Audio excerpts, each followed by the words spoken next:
সকালবেলা আজকে দেখছি আমার এইটা পাশের জমি, এখানে এটা আমার ফুলের গাছ নয়। তো এই জমির যারা ছিলেন তারা আমাকে বলেছিলেন যে ফুলগুলো নিতে কোনো অসুবিধে নেই। তো সেই জন্য আমি কি করেছি, ফুলগুলো নিতে চলে এসেছি। তো সকালবেলা এই ফুলগুলোকে দেখে না একদম মন ভালো হয়ে গেল। তো আমি ভাবলাম তাহলে এই ফুলগুলোকেই আগে তুলে নিই, তারপর নয় অন্য কাজে যাওয়া যাবে। তো সেই মতো এক এক করে ফুলগুলো তুলে নিচ্ছিলাম। কিছু ফুলে না এত দূরে ছিল যে আমি হাতই পাচ্ছিলাম না। যাই হোক, কষ্টসৃষ্ট করে আজকে ফুলগুলোকে তুলে নিয়েছি। ছেলে তো স্কুলে যাবে, তো আজকে অনেকটা সকালবেলায় ঘুম থেকে উঠেছি।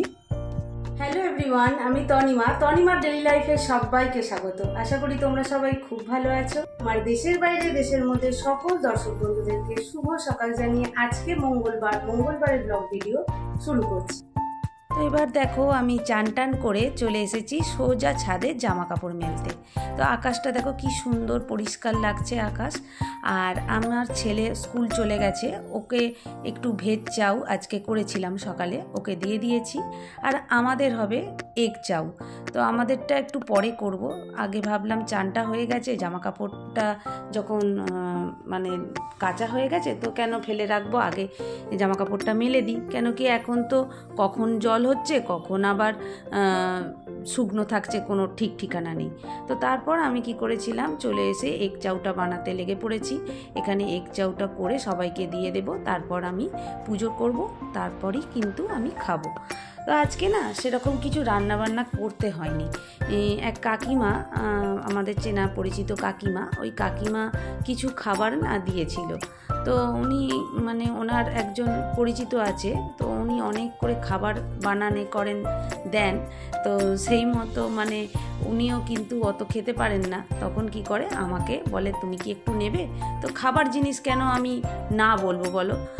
তো সেই জন্য আমিও বলেছি ঠিক আছে, আপনি দেবেন, আমি নিয়ে নেব।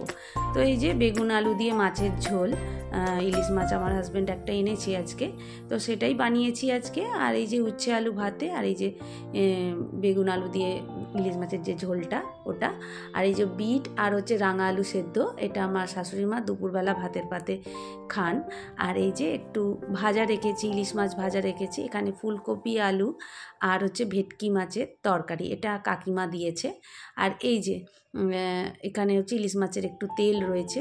আর ছেলের জন্য অল্প একটু চিকেন, আর বিকেলের জন্য আমাদের পনিরের তরকারি। তো এই হচ্ছে আজকের হচ্ছে রান্নাবান্না, মানে এটা দিয়েই আর কি আজকে দুবেলার সারবো। তো এরপর আমি সোজা চলে এসেছি বিকেলবেলা হঠাৎই আজকে অনেকটা সময় পেয়ে গিয়েছিলাম। সেই মতো আমি কি করেছিলাম, ছাদে চলে গেছি। ছাদে গিয়ে দেখছি আকাশটা এত সুন্দর লাগছে, আর খুব সুন্দর হাওয়া দিচ্ছে ছাদে। তো সেটাই একটুখানি তোমাদেরকে দেখিয়ে দিলাম।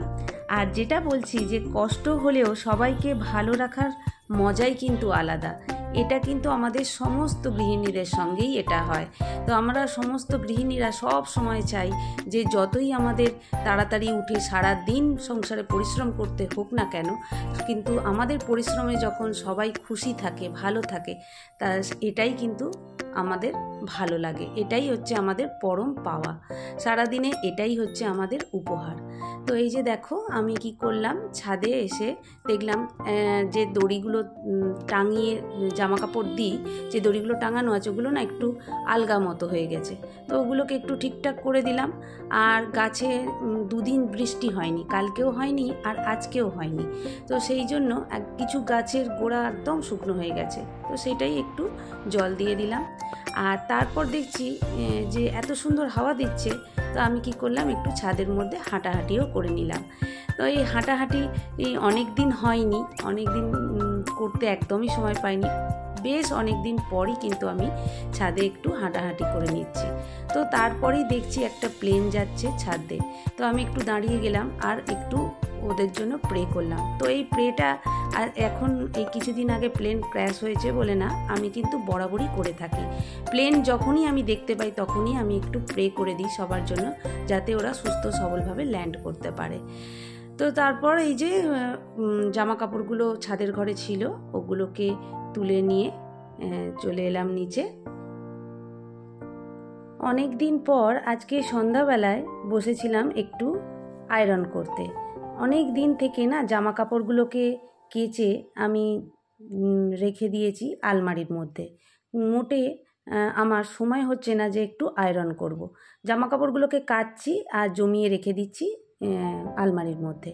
তো আজকে সন্ধ্যাবেলা সময় পেয়েছিলাম যখন, তখন আমি কি করছিলাম, এই কাজটা সেরে ফেলছিলাম। তো আমার না ছোটোবেলা থেকেই এটা অভ্যাস। আমি আমার বাবাকে দেখে এটা শিখেছি। আমার বাবার তখন সেরকম ক্ষমতা ছিল না যে নতুন সবসময় কিনে তাকে পরা। তো আমার বাবা সব সময় বলতো যে পুরনো জিনিসকেই যদি কেচে সুন্দর করে ইস্ত্রি করে পরা যায়, সেটা কিন্তু নতুনের থেকে কম লাগে না। তো সেটাই আমি দেখে শিখেছি, আর সেটাকেই আমি আমার নিজের জীবনেও সেটাকে চালনা করি। তো সেই মতো আমিও আমার জামা কাপড়গুলোকে গুছিয়ে ফেললাম। আজকের ভিডিওটা আমি এখানেই শেষ করছি। যদি আমার এই ভিডিও ভালো লেগে থাকে, আমার নতুন বন্ধুদেরকে বলবো অবশ্যই সাবস্ক্রাইব করে আমার পাশে থাকতে, আর আমার পুরনো বন্ধুরা অবশ্যই আমার সাথে থেকো। আজকে চলি, আসবো একটা নতুন ভিডিওর সঙ্গে। ততক্ষণের জন্য টাটা।